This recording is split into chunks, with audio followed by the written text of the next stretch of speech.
মনোবীক্ষণ polyclinic, চিকিৎসার জগতে এক দশক। এখন এখানে সব বিষয়ে ডাক্তারবাবু একসাথে তলায়।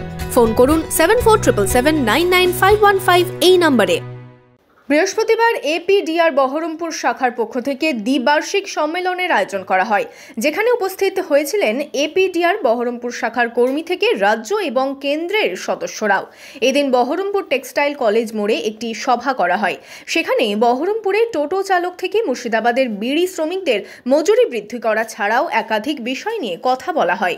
35 জন সদস্যকে নিয়ে আজকে সম্মেলন শেষ হলো। সম্মেলনে মূলত বহরমপুরের টোটো চালকদের যে উচ্ছেদের হুমকি হচ্ছে তার বিরুদ্ধে আলোচনা হয়েছে, বিড়ি শ্রমিকদের যে মজুরি, মহিলাদের বিশেষত মজুরি কম তা নিয়ে আলোচনা হয়েছে, সাফাই কর্মীদের যে কোনো স্থায়ী কাজ নেই মিউনিসিপ্যালিটিতে তার অধিকার নিয়ে আলোচনা হয়েছে এবং সাথে সাথে এই মুহূর্তে মমতা বন্দ্যোপাধ্যায় যে হকার উচ্ছেদের হুমকি নিয়েছে তার বিরুদ্ধে আলোচনা হয়েছে এবং আমরা নির্দিষ্টভাবে সম্মেলন থেকে একটা রেজলিউশন নিয়েছি এবং সম্মেলনে যে নতুন কমিটি তৈরি হলো সেই কমিটি আগামী দিনে এপিডিআর এর বহরমপুর শাখার কাজ সমস্ত বিষয়টা দেখভাল করবে।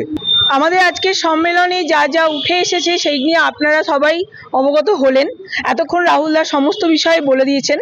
তার মধ্যে আমাদের টোটো চালকের ওপর যে অত্যাচার নেমে আসছে আরটিও থেকে, তার বিরুদ্ধে আমরা আগামী দিনে একটা বড় কর্মসূচি নিতে চলেছি।